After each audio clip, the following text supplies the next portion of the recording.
Artifacts in September, a show to remember for engaging guests and ideas expressed.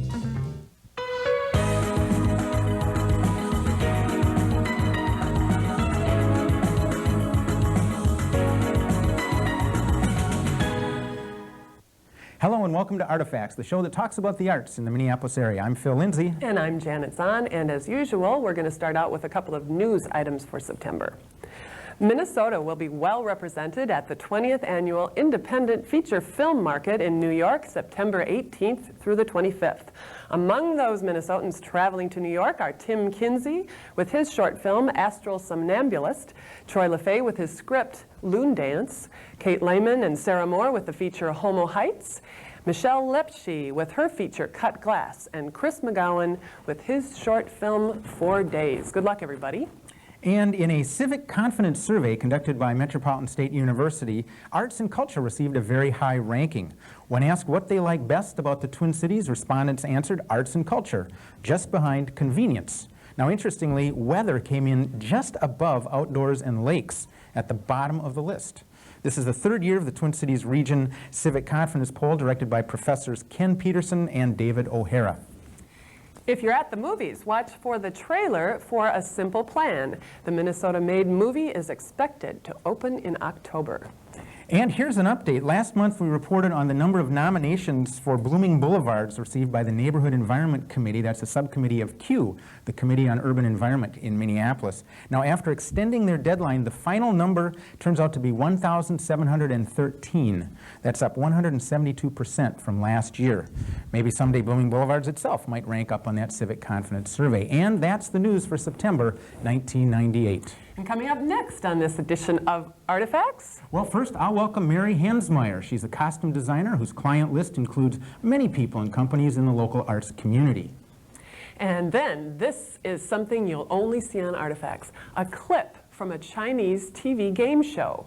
You will be one of 500 million people to see this segment. Most of the other viewers were in China, of course. Yeah, I had a few of them at my house, but most of them were over in China. Then Susan and Jim Roth, owners of Roth Fine Arts, will be here to show us the art and bring us the latest news from their downtown Minneapolis gallery. And if you want to be up on the latest technology, join me for an interview with Richard Diercks, who will enlighten us all on the subject of DVD, digital video discs. And our musical guest is Charlie McGuire. He's also known as the Singing Park Ranger. And right now, before we go on to our first guest, I want to call attention to the call for entries to this year's Minnesota Electronic Theater. If you're creating multimedia interactive programs, animation, post-production, special effects, any moving visual generated or manipulated by computer, I encourage you to enter your work. Deadline for entries is Thursday, October 1st. Call 673-2947, that's my office, for details and an entry form, or check out this website for more information, pixel8.com/SIGGRAPH. And now, here's a highlight from last year's Minnesota Electronic Theater, created by Bruce Pukema of Ronin Animation.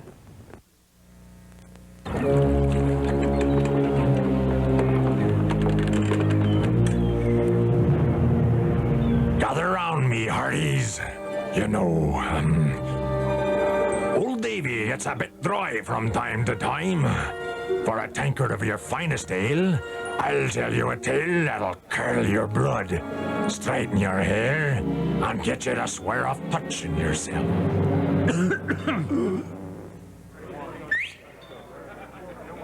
And now, me bully boys, the tale of the ghost ship, the French mistake. I've heard that one.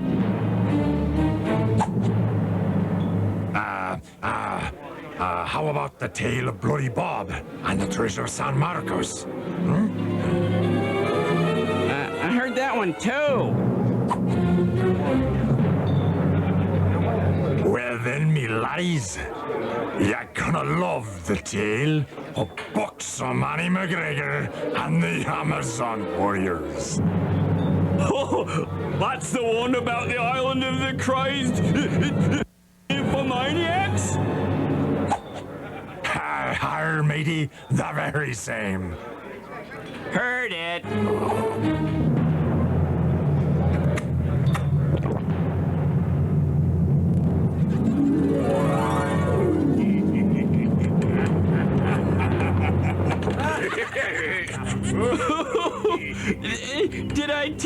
My mom's in an iron lung and my little sister needs braces. Thirsting for a good tale? Then look no further than Ahoy, the movie.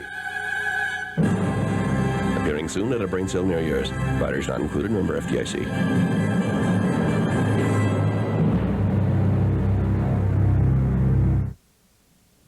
Well, ahoy, that's the kind of stuff, I just love that animation, and you'll see more like that at the electronic theater that Janet told you about at the top of the show. Well, my next guest is in a fascinating line of work. I want to welcome and introduce to you Mary Hansmeyer. Thank you very much for having me.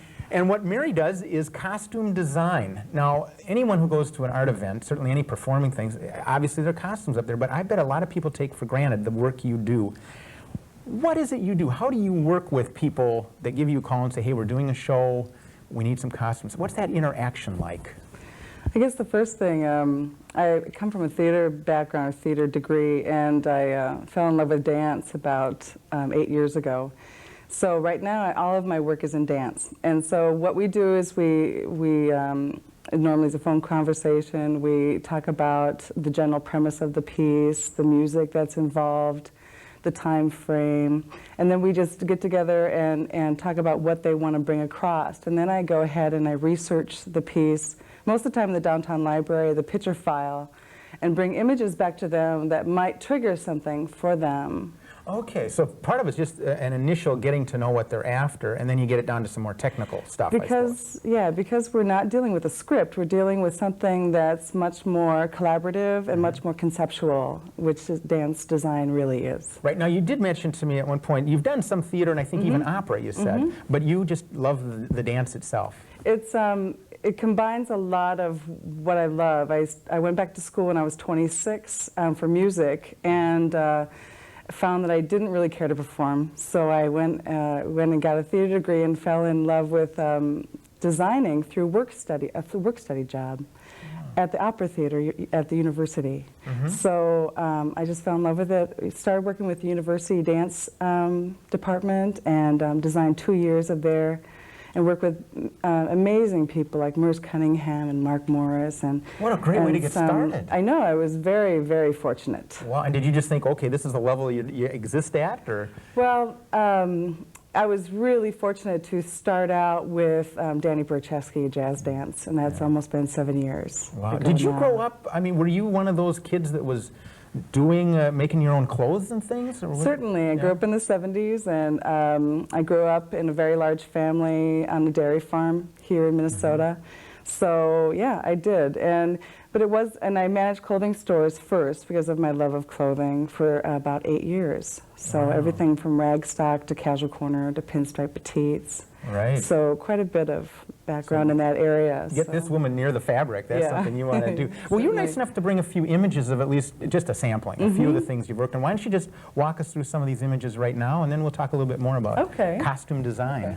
It's my very first professional job, which is a piece called On My Way by Danny Burchesky. It's a piece with Mahalia Jackson songs, which was an amazing piece to start out with, certainly. And we both came to the agreement that we really thought that it needed to be just a very saturated red palette, and and it has a beautiful backdrop by Susan Weil, who's a collaborator of his for many years. Very dynamic. It's a beautiful piece. This is Danny Burchesky's. The next piece is Swing Concerto, which is his signature piece, and it looks at how klezmer music affected swing music, and so it looks at the old world and new world, and combining those two was really important in the clothes, and kind of a long ago, far away. Now, I'm just guessing here because I learned a term from you, but I'm not sure if I'm applying it right. Multiples? Is this something that is illustrated here when you need to? More so from the first piece. Silhouette is a very, very big aspect of what I do. When you first look at a piece, you can tell whether we call it a pants or a dress roll. And so that has a lot to do with it. And then you're dealing with multiples that belong to each other so that everyone can have equal focus on stage. And that's really important, that everyone have equal focus. I bet they're telling you that too, in Yeah. case they don't want you to forget that. That's right. Well, what else? What other images here? A couple more to go, I think. Another company that I work with here in town is James Sewell Ballet. And the next piece is Moving Works. This particular one is dealing with a full spectrum show, which is a very difficult thing to do with color, to be able to balance a full spectrum of the, of the rainbow. But it's a multiple coordination piece, and it has a lot of different musical styles that are involved with it. So it was wonderful, and I really enjoyed it. And the lighting designer has a huge participation within the costumes, especially balancing color. I was just going to say the lighting designer.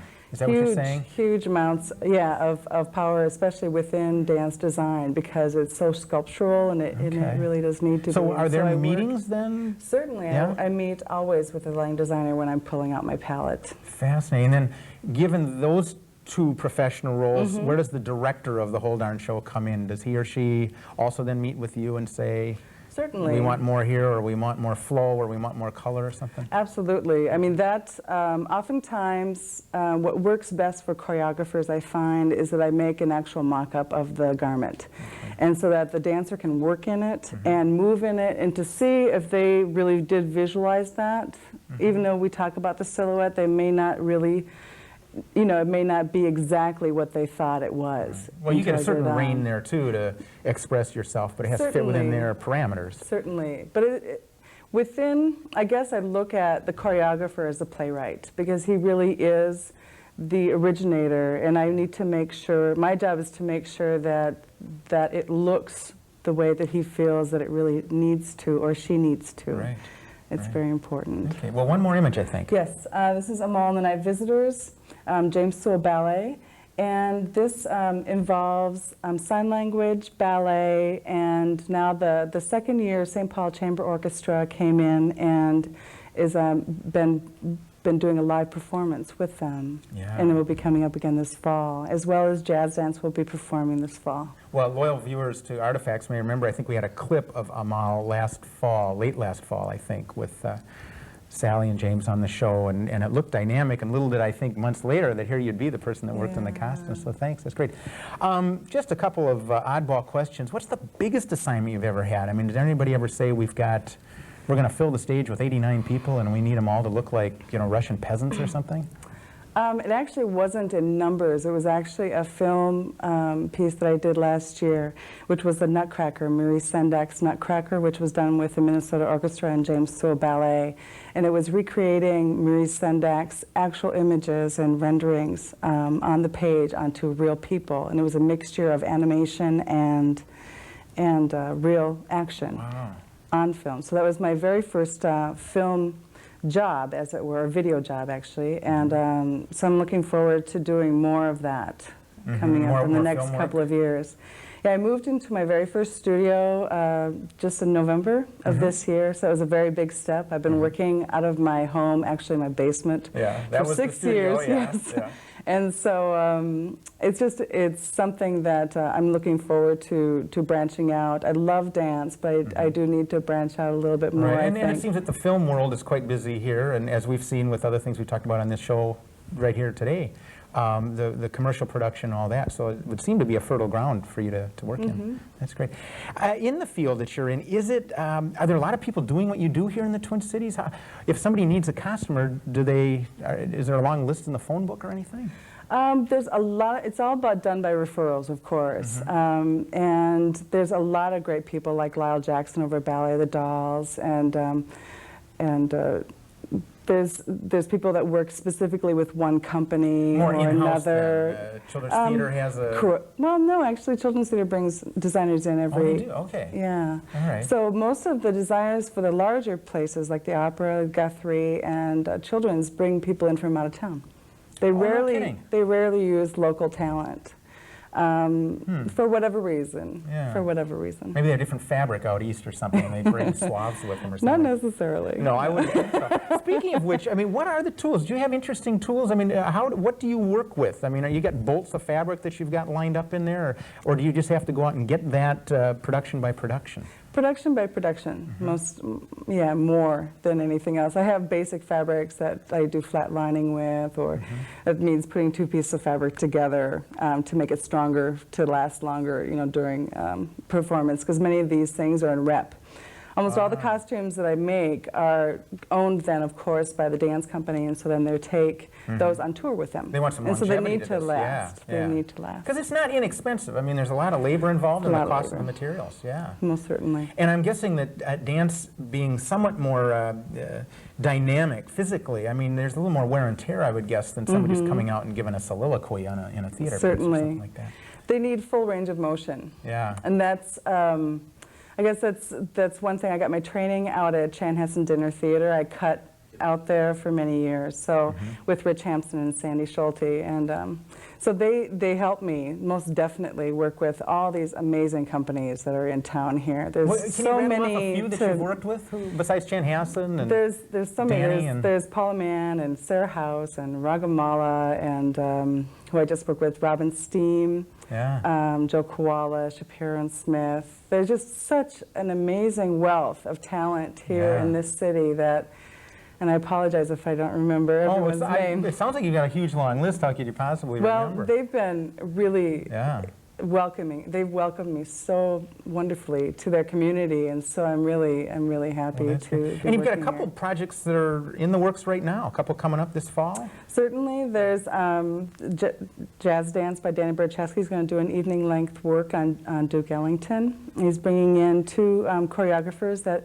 choreographers in this area that have done a lot of work with Sandy, which is Kathy Young, who was a prior member of his company, and Zoe Seeley, who has been here for years and years, really training all of the jazz dancers here in this area. So it's really... So that's this fall with Burchesky. And who else? And then James Sewell Ballet. Okay. We'll be doing a new piece called Passions, and then they'll be remounting the cartoon ballet, which we did last year, or last Billy's spring. Bed. Correct. Fascinating. Saw the video of it. Excellent. Yes. I'm planning on going. That's a good one. Great. And was there one and more? then Xenon, of course, Xenon Dance with Will Swanson, who is a wonderful modern dance choreographer, who will be coming up this fall. And if people want to get hold of Mary Hansmeyer, there's a phone number they can call? Sure, 822-1172. Okay. Mary, thank you very much. Nice Thank look you. into your world. Appreciate it. Thank you very much. Well, now, get ready for this. Next up is going to be a fascinating look into the world of Chinese television. Now, early this spring, a crew from China TV visited Minneapolis to research and compile questions for their quiz show. Now, the clip you're going to see in just a moment, right here on Artifacts, features Shirley Wong. She's the host of the show, or one of the hosts, setting up the quiz question at the state capitol in St. Paul. Then you'll see the contestants guessing the answer to her question, and then it's back to Minnesota, where Bill Deef of our very own Minneapolis Convention and Visitors Association explains the answer to the question, and of course Shirley translates into Chinese. Finally, they return to the studio and the winning team is announced. Now, this will be an interesting journey for seasoned American television viewers like you. Enjoy. It's quite fun. 也一样跳跃在我们心里。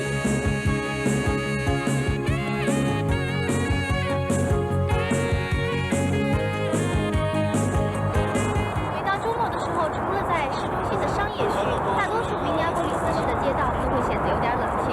我们现在所在的这个地方呢，集中了明尼阿波利斯市的很多政府机构，像我们身后这座比较高的、有100多年历史的这个楼呢，就是明尼苏达州的州议会厅所在地。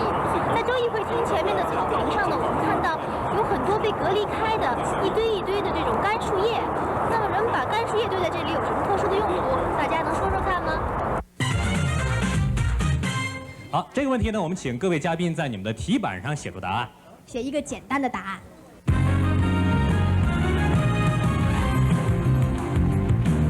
好了，看起来这个答案呢都已经写出来了。来，请各位嘉宾亮题板。请亮题板，让我们看看，还是从红队开始，这么简单啊？保暖。保暖。对，我想下边可能是不是有一块草坪，那么树叶可以保护越冬的草根，使它来年能够顺利的生长出来。哦，是保护草坪用的。对，这个办法也就鼓掌了，就对了。甭管对不对，我们士气在那儿了，给自己先鼓个掌。是，那我们再看看白队是怎么写的，给花草保暖。哦，那么是一样的意思吗？对，我想那栅栏，因为它有很多栅栏，我想恐怕就是说每个栅栏里面都是春天的时候都是花草在那生长，那么冬天的时候把它盖起来，来年的时候它会长得比较好吧。都是用来保护花草的。白队也跟着鼓鼓掌。李林是带头鼓掌。最好鼓了掌，那个答案真的是对的。大愿是这样的，看看我们的舰长。一个是我和梁老师那个意见一致的。哦。第二个就是环保。环保。哎，环保。和下边有些东西进行保护，保护草坪用的。最后看看黄队，蓝队也不忘了鼓一鼓掌。好，我们的意见其实跟他们基本上还是一致的，就是主要是用来保护那个下面的花卉。然后他们也提出要有环保的作用。出入不太大，那么蓝队和黄队呢，又有了另一种解释，有一些补充，就是做肥料。谁的对呢？那我们看看片中的正确答案。这些干树叶堆在这里到底是做什么用的呢？正确答案，我们请我们的陪同 Phill 告诉大家。原来这些被围起的地方是花圃，干树叶堆在这里是为了保护花床和花苗不受寒冬冰雪的侵害。因为这里的冬天呢，天气是非常非常冷的，所以实际上这些干树叶就是花的棉被。大家猜对了吗？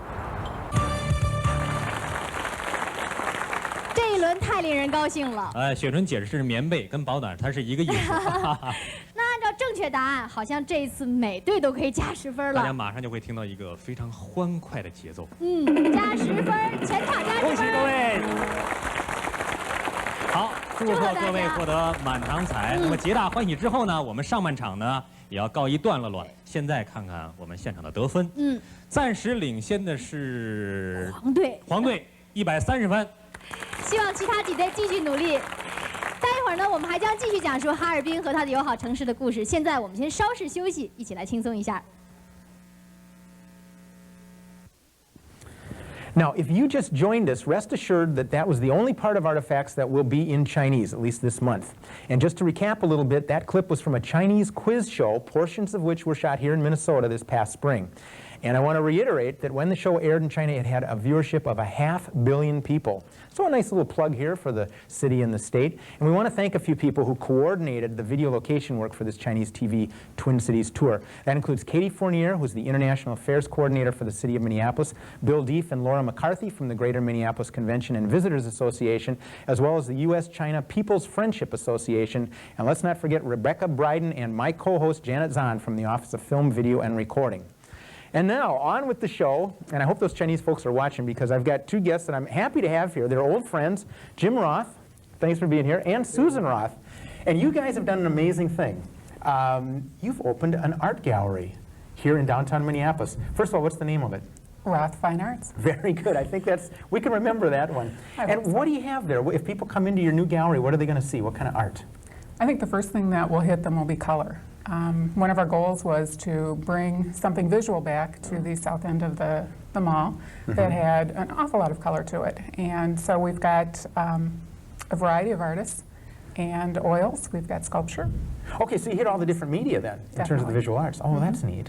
And I must say, in a moment, we're going to look at a few of the pieces that you brought here, which is great to see these things. And color would be a real signature here. Is this sort of typical that people are going to come in and get a splash of color? Very much so. That's great. We think Minnesota is lacking in color during certain parts of the year, so we think one of the contributions that we can make is to bring a sense of vibrant color back to Minneapolis to help us get through some parts of the year that can be a little bit bland. I couldn't agree with you more. In fact, when some of these lovely skyscrapers go up, I keep telling people we don't need more icicles. You know, these glass fronted, which are maybe lovely in themselves, but I'll tell you, just give me some, even just a warm brick color, in my opinion, would be an improvement, because it is a dreary climate. One of the fun things we did, Phil, and I think you'll appreciate this, when we came into the space, it had been a number of years ago a dental office, and so the equipment for the dental chairs still happened to be spaced equal distance apart down the entire length of the gallery. And so we gutted, we put walls in, and we painted some of the walls colors. And so we have a very bright orange wall, we have a purple wall, a blue wall, a red wall. And one of the local columnists was not impressed, but for the most part, our artists have been very excited to have their work shown on something other than a white wall. Well, that does run counter to the convention of usually white or maybe an off-white wall. So you get any, but the artists aren't giving you any flack on that necessarily? No. They're actually competing for which wall they get to hang on. What's the favorite color? Is there one they want? They want that fuchsia wall or something? We actually have a purple wall. You do? We have a purple, it's sort of a deep eggplant. And we had an artist currently in this show who came in from Santa Fe for the opening.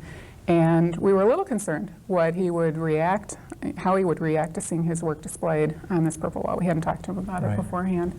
And he was so taken with it, he asked for the paint sample number because he's going back to paint one of his walls. Well, congratulations. I mean, there's a little risk you took, and I think that's great. And certainly in the Southwest, color is part of what you're going to see down there. I mean, some of those great murals on the garage doors, I mean, these are just colorful things. And the other point to the gallery is to provide a space for local artists to be displayed as well. One of the tragedies is we have so many very talented artists who have not been able to have a show at a local gallery. And so this is a commitment we made when we decided to go ahead and go into the gallery business. And her eyes widen. Is this a scary time to go into it, or are things coming back a little bit for galleries now? It seems like back in the early 90s, I mean, the art market kind of took a dive there. I mean, that was not a good time for galleries per se and the artists that were represented. Is it a little bit better now? I don't know. It's a very cyclical business. I think it probably is a little better time now, but the answer is it's still a scary thing to be doing. Yeah. Sure. I mean, the month we opened, there was a gallery that closed in Minneapolis that had been open for years, and everybody was very surprised by that. So, I think it's like a lot of arts organizations. It is a business. I think that's one aspect to it that we felt we had business expertise and background, and we could bring that to bear. But it's a very difficult, very challenging business, like any small business that you set up. And one of the reasons we kept our day jobs was to be able to hire good staff and keep it going. I think that sounds smart. That's good. Well, there's more to talk about, but let's move right into some of the art. Let's start with this dynamic piece right here in front of us. Jim, do you want to describe briefly what it is we're looking at here and who did this? That is a piece of sculpture by an artist named Patrick Cafaro, who lives in Southern California. He does most of his art in New Mexico and Arizona. We have collected his work over a number of years. He is one of the nationally known artists who agreed to work with our gallery. Patrick started out working in a very bland palette. In fact, he has gone on record as saying when he first started out as an artist, he was afraid of color. We do have some of his works in our current show that are collages, and he tends to do very vibrant collages with some oranges and some purples and some reds, and I mean, they look three-dimensional. I mean, they are what we talk about when we talk about bringing color and vibrancy into the area. But among other things, Patrick is also a fisherman, and he loves to go trout fishing when he goes to New Mexico. And so over the years, he has begun to work some images of fish into some of his work. And the most recent thing that he is working on are these sculptures of fish. This one happens to be called Go Jump in the Lake. But we have the honor of having the very first Patrick Cafaro sculptures that are anywhere in the United States right now, because we liked what he was doing when he told us about them, and we asked him if he would send some here, and he agreed to. So in our upcoming show, we are going to have the debut, if you will, of the Patrick Cafaro fish sculptures, and this just happens to be one of them. Is this a typical size? Yes, they will be in a variety of sizes, but most of the ones that he's working on so far are in about this size. This is a new stage in his artistic development, so that's... I like the whimsy and the brilliance. The color it's really engaging to me.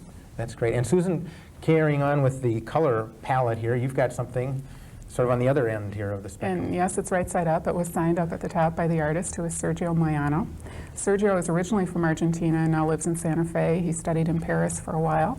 And we're very delighted to have him also in Minnesota, represented at our gallery. And again, this is very tiny. Compared to his other? Compared to his other. Most of his works, the oils will run 6 feet by 8 feet. They're very large, and we're very delighted to have them. And so we brought this very tiny one in because a little easier than lugging one of those others into the studio. And again, I just love the color mix here and the dynamism of what he put on in color. He also works in monoprints and has provided actually a signature piece that will be on display in about 2 weeks at the gallery. Great. Should be great. So early September at the gallery. Early September. And then one last piece that you brought here. Can you tell me a little bit about this? This piece is by Louis Safer. Lou is a professor emeritus at the University of Minnesota and has worked in a wide variety of medium over the years. And he is also going to be featured in our September show. This is called Homage to Beethoven, and he has a series that he's done, homages to famous people. He's also very consistent in using musical themes.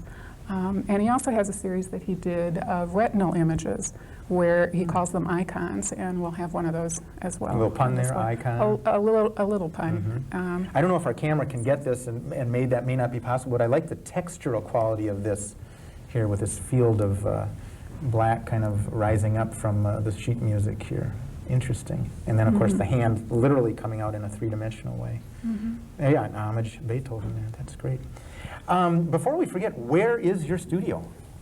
Or your gallery?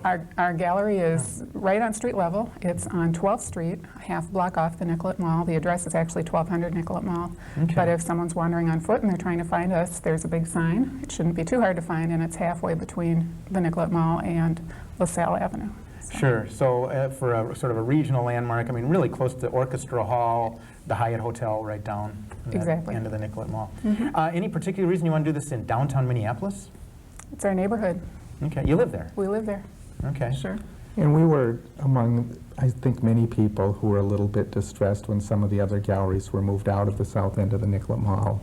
We think that it is a very vibrant area for the arts, and so we wanted to make sure that there would continue to be a strong and varied arts presence on the south end of the Nicollet Mall. So part of this was us wanting to make a statement about how important we think arts are in any community, but especially in this community. And we wanted to do our part to ensure that the arts would remain vibrant in downtown Minneapolis. Well, I think it's a vote of confidence.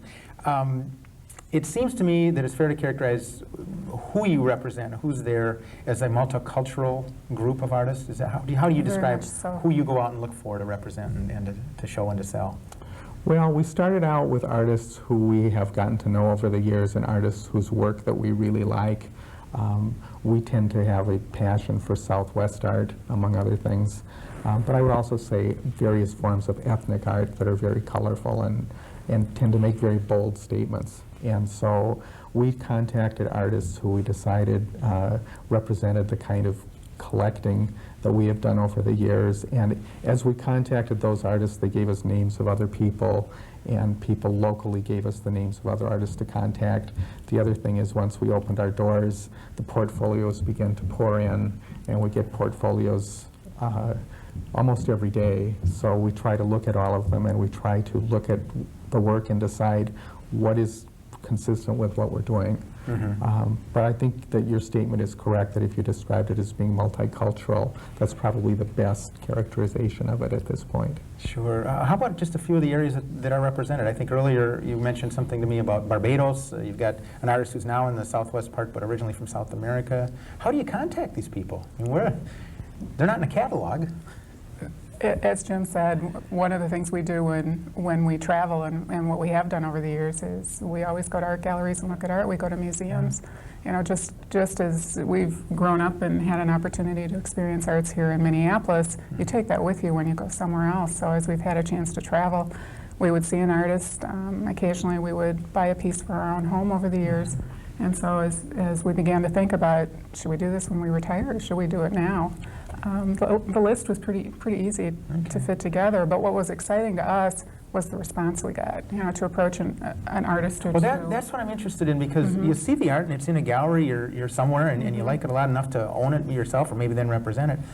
Is it difficult to make the contact with the artist and then to convince him or her that what you've got going up in Minneapolis is something they want to be part of? Is that done in a ready way? Or? I think especially when you're a new business. Yeah. What we try to do is we work through some galleries that we have gotten to know well over the years, including some local galleries and some galleries in other parts of the country. We told them what we were doing. We sent them pictures as our space was being developed, and we told them which artists we were interested in, and we really asked for some input from the other gallery owners in terms of how they thought it would be best to approach the artists. And we approached each artist individually, sometimes through a gallery that was already representing them, sometimes individually. And we've been very fortunate that close to 100% of the artists that we have contacted have agreed to work with us. Oh, congratulations. And especially with the established artists, we're very pleased with that. There are just a lot of artists who like what we're doing and have been very supportive, and we're pleased with that. So, but the real answer to your question is it really varies. Sometimes we had approached the artists individually. Sometimes we approached the artists through other people that we knew in the community, through community activities, and sometimes we approached them through another gallery. Okay, so it's an individual case by case in a way. One of the other things that we did is we spent a lot of time talking with artists before we went ahead and did this, and one of the questions we kept posing is, you know, what was the worst thing that ever happened to you when you chose to work with a gallery? And that helped to shape, I think, how we decided to approach artists, the conversation, the expectations that we could set early on, address some of the issues that I think are of concern to artists. For the most part, they aren't necessarily possessive of business backgrounds. They may have been burned in an arrangement earlier on in their career. And so there were a number of areas where we really reassure them a little bit of a we did better some of that relationship. groundwork, and I think that that was helpful. Oh, that's great. But the other thing that has also been interesting are the number of gallery owners who were also supportive. And they don't see us as a threat or a competition at all. They're very excited to have somebody else on the art scene. Adds to the mix. Very much Folks, so. we're just out of time. I want to make sure there's a phone number for your gallery. 338-1138. Now the number again? 338-1138. Okay, Susan, thank you very much. Good luck. Thank you, Phil. At Roth Fine Arts. Jim, Thank you. Good to have you here. Okay. Now, still to come on Artifacts, delve into the world of DVD with Janet and her guest, Richard Diercks. And that'll be followed by some tuneful notes from Charlie McGuire right after this art quote.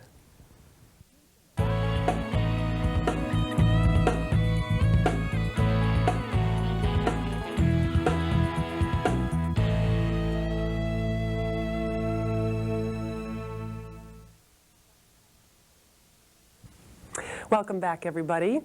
Well, today, in honor of the beginning of the school year, we're going to do a short introductory course on digital video discs. And with me to talk about that is Richard Diercks. Welcome. Thank you. Thanks for coming. My pleasure. Well, I have learned an awful lot from you as we've been discussing this topic, and I want to share that with some of our viewers. And to start out with, DVD, digital video discs, what does this technology do?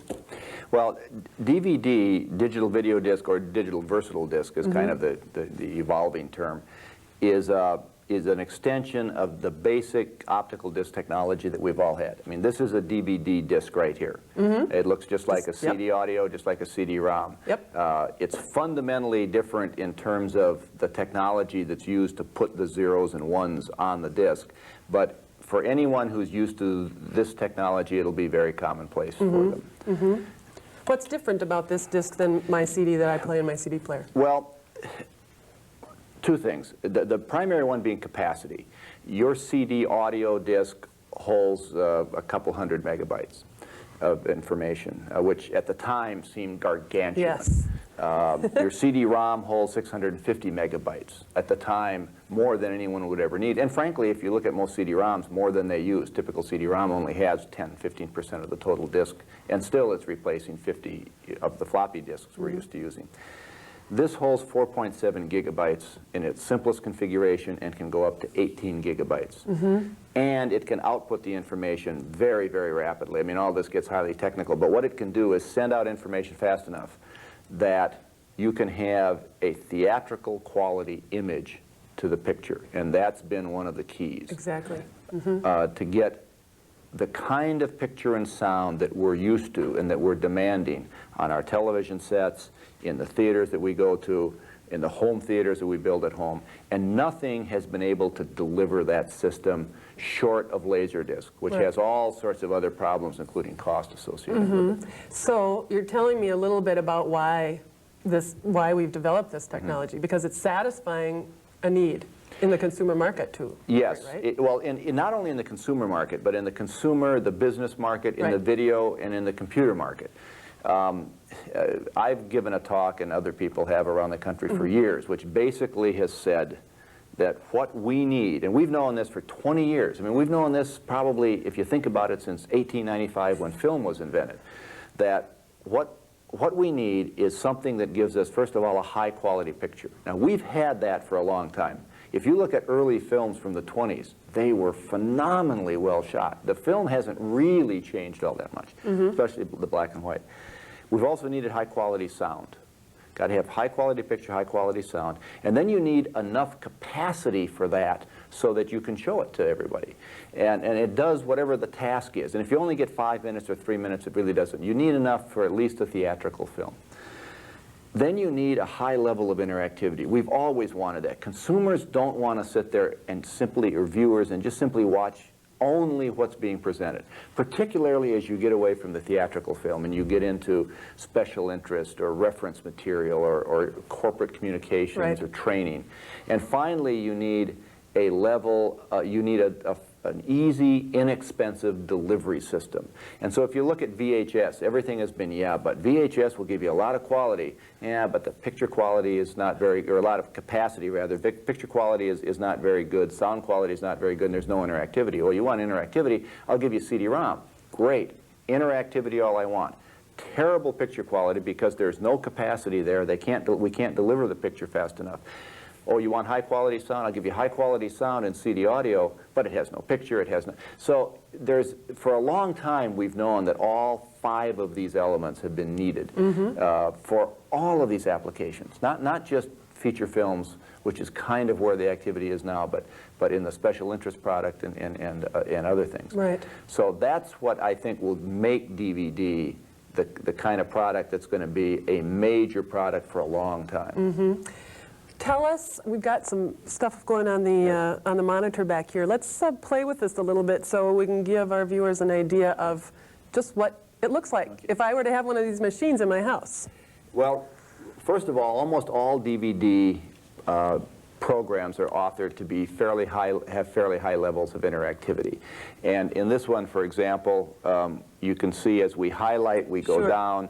You're using a remote control very similar to the one you're used to using for any other product like that. And it has a lot of features. For example, just in terms of its interactivity, we can come up here. Here are 16, I haven't counted them, 12 programs. Right. So we can go down and select the first program, tell it to play it, and it will play the first program. And seek times are relatively short. In fact, if you do it right, they're almost instantaneous. It has seamless branching. DVD supports 16:9 widescreen, which we'll see more and more of as digital TV comes in. Here, for example, is a widescreen picture. The DVD player is letterboxing it, and we know consumers don't particularly like letterboxing, but unless you have a 16:9 monitor, a wide, long monitor, you're not going to be able to see that. You can stop at any time and say, well, let's go back to the menu where we were. You can go back to the title menu and start over again. Some of the other features that DVD has, just as an example, you've got multiple audio options that you can deal with here. You can run, and we can't really show it here because most people don't have it at home, but you can run 5.1 6-channel discrete audio, and you can have 8 of those channels on each disc for each piece of video you've got. So that becomes very handy when you're starting to get into things like what you're going to do with what you're going to do with what am I saying? What you're going to do when in international business and globalization, which becomes a very, very big and very important operation for a lot of different companies, especially in this part of the country. You can have languages. The system automatically finds the language. It's got 32 channels of subtitles in there, so you can have eight foreign languages plus 32 subtitles. If anybody would ever want to take all the time to do that. It has a multiple angle, and the Hollywood people look at this and say, "Gee, isn't this great?" They're probably not going to like this. I mean, directors are the ones who want to make the choices, and so you may or may not see a lot of this in Hollywood. But I will tell you, if you're talking about, let's say, corporate communications and training, to be able to go through the how to repair this little device, or anything we're looking at here, to be able to have someone standing here on one channel explaining it, and then at the viewer's option, go to the close-up that always shows what they're talking about. And then at another angle, for example, we're working with a client where we're going to go to computer animation that shows the same thing. So you can learn the way you're going to learn, and there are tremendous applications in that area, to do that. Kind of save the frustration of when you're watching something like that and they go to the tight shot and then they go back to the wide shot and you just want to stay. Yes. You can do that. You have whatever you want. And so we could go through all of this, but these are just some of the features that every DVD player has, and DVD players are dropping. And I sound like I'm a pitch man for DVD, and to some extent I am. I really believe in this technology and what it's going to be able to do. It's not going to replace VHS. It's not going to replace it will replace CD-ROM only because all DVD-ROM drives will read DVD or CD-ROM drives. But this is the way we see a lot of communication going on in the future, especially all the pre-produced, pre-packaged material. You have some examples here of some of the work that your company is doing, and I think, again, just to kind of give us an overview of what this technology can do. Well, here are several examples. I mean, we'll start with the simple material here, which is, oh, I'm sorry. Operator error is still the greatest problem when it comes to all technology. But the first application was always seen as movies. You can get an entire feature film on one DVD. And for example, on the movies that we do, we'll put in factoids, biographies of the actors, filmographies of the actors. You can chapterize the whole program. Do you have a menu at the front? Yes, again, and you can still just choose there's always a menu, stuff? or at least we expect that there's almost always going to be a menu. There is certainly in everything we do, you put menus on so that the consumer, the viewer, has got choices as to what they want to do, how they want to look at it, including, I just want to watch the movie. Right, perfect. You can do that. Let's do that. You can do all of that. There's a lot of application in the special interest area, for example. This is a program, this is one that we happen to produce as well as author, repurposing titles on personal outdoor sports, canoeing, backpacking, and using a map and compass. Well, all three programs can fit on one disc. It has links to websites if you put it on a DVD-ROM. We'll get into that a little bit later. But even the simple task of being able to look at any one of the three programs or go into any program and then just pick the chapter that you want or to be able to repeat it, even something as simple as that has genuine value to viewers. Another kind of title that we're looking at here is, this is a fitness program. And it's one basic program. It's a 43-minute workout or 55-minute workout. This is another program that we developed. But it also has a 30-minute version of it, and it has a 15-minute version of it, all of which use the same assets, the same video assets. You don't have to do three different programs. These are set up within the programming and the authoring. Plus, there's a section just on this as an example, and we kind of are doing this as a test bed, you know, for what we're doing in fitness, that you can go find the recipe section and all of that. And you don't have to wait around and go zipping back and forth. Like if I don't feel like exercising. That's right. You can just go to the recipes. That's right. A little piece with Payne Stewart on golf etiquette. The menu here happens to be just a golf course. And so if you're interested, if for whatever reason you say, well, what happens on the green? You click on the green, you get the etiquette of the green or the etiquette of the fairway. I'm not a golfer, so I don't know all the details, but that was set up that way. Now, one of the things that's happening increasingly is hybrid disc. We talk about DVD being a ROM product and a video product, but the fact is that it functions with some fairly straightforward authoring. It will function completely in both environments. So if you put it in a video player, it becomes a movie. You can look at it. You can have all the interactivity and the menuing. But if you put it in a ROM drive, it can have with it additional material which can give you screensavers, for example. So we have screensavers from the movie that you can download. There's artwork in here of the original Godzilla, character being drawn, and you can download and print that. We have programs that have calendars on them, links to websites. So if you're interested in Godzilla, you can link to a website, which will link you to other Godzilla websites. And this is particularly useful. Not only is it of value and interest, I think, to viewers, But again, you start looking at it in a business or corporate world. To be able to present your product, for example. One of the things we're working on right now is let's put all the material that takes a lot of bandwidth, you know, like video and quality sound, all of that, let's put that on the disc, okay?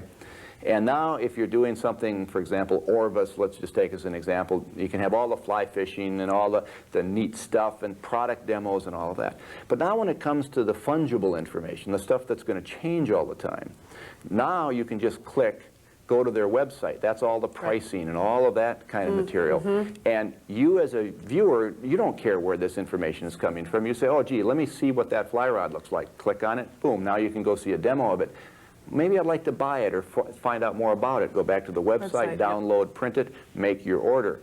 And just from a simple retail standpoint, if I'm a retailer and I suddenly have 53,000 red something or other, and they're just not moving, I can then on that website flag that. You come in there and you say, before you go any further, have we got a deal on red widgets for you? So there's a lot of applications that we think are going to come not only in the entertainment world and the special interest video world, but in the corporate communications world as well. It's an astounding piece of technology in my mind. I'm really grateful that you were willing to talk with us about this today, because I think obviously this is something people are going to be seeing very quickly. And just to wrap up, because we're just about out of time, can you just kind of position Minneapolis in this world marketplace of DVD? Where are we sitting? Well, DVD is very much at the threshold. We made a decision 2.5 years ago to get heavily involved in it, and I say proudly, we've done over 200 titles. We've done more titles than Warner Brothers. But the kind of strength that Minneapolis has, which is the development of the corporate training, corporate communications, the development of special interest product. I mean, as you know, we've been developing special interest product for 15, 20 years that we've been licensing in the home video market. That is a real strength of this community, as well as a good high-tech based employee mass. We're looking We're looking for people right now who've got the skills to do this. It's not an easy thing to do, and or easy thing to find. But Minneapolis has got wonderful tools here that they can use. We're not going to make our own. We're not going to make our own big name Hollywood movies here, but we certainly can develop this product, which I think in many ways is more important and in many ways more interesting. Thanks very much for your time. Oh, I enjoyed it. Very interesting. Thank you very much. Yeah, glad you could be here. Whew. I'm bowled over. Well, coming up next, our musical guest, Charlie McGuire, taped during a recent performance at Nicollet Island.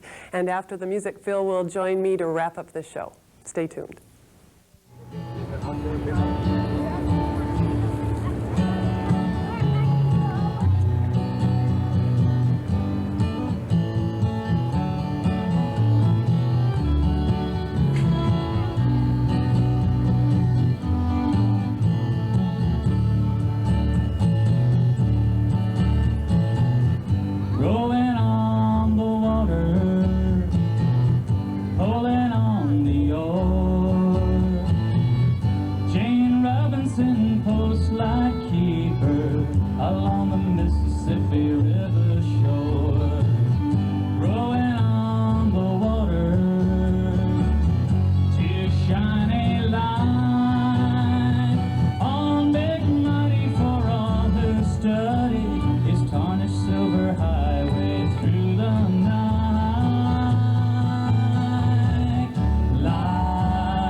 Show your light until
like the pilots say. Before we snag love catches our poor boats, before the sandbar lifts us too high to float, before the river grabs us by the throat, like the river Jane, like the river. Show your light until the break of day. Now, Jane, like the river, then we'll be on our way. Like the river. Show your light until the break of day. Now, Jane, like the river, then we'll be on our way. Then we'll be on our way. And we'll be on our way.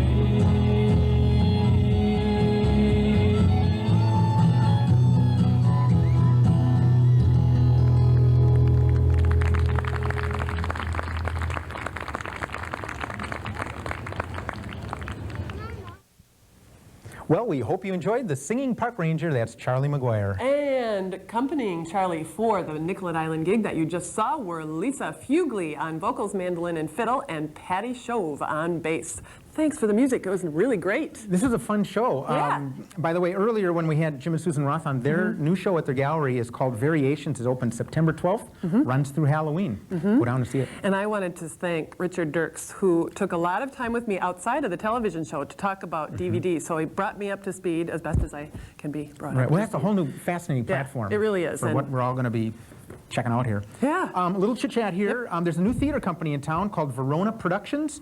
Their premiere production is going to be The Two Gentlemen of Verona. A pattern there, maybe, by William Shakespeare. And they're going to do it with a Commedia dell'arte take on it. And Two Gentlemen of Verona will be performed at the Landmark Center in St. Paul starting early in September. Yes, and I wanted to mention that singer-songwriter Katie Tessman, who was a guest on our show in January, is hosting the first of 4 Twin Cities acoustic music showcases. They will be held on Saturday, September 19th at 9 p.m. at Jitters Bar and Cafe, 11th Street and Nicollet Mall. Yeah, downtown. Neat that she's doing that. Minneapolis. And coming up in just a moment, stay tuned because we've got our Artifacts giveaway, another beautiful item for your attention. Absolutely. It's a cloisonne style pin, one of those little pins you can wear, and it celebrates the Mississippi Mile down on the riverfront here in Minneapolis. Cool deal. And don't forget, Minnesota Electronic Theater, call for entries. If you're doing stuff, enter this show. It's going to be in November, November 4th. Okay. First Wednesday in November. That's when the show is at the Fine Line. And so watch for the information on that. But if you're doing computerized visuals, enter. Inevitably, great stuff to Yeah. see and to be part of. Yeah. And for next month, by the way, we've already confirmed that Judy Cooper Delisle will be on to talk about a new theater that's opening up on Lake Street at 4th Avenue, I guess, in South Minneapolis. So Judy will be a guest. I think that's about it. Yeah. Get your paper and pencil out because we'll have the calendar of events right after this. Thanks for watching Artifacts. I'm Phil Lindsay. And I'm Janet Zahn.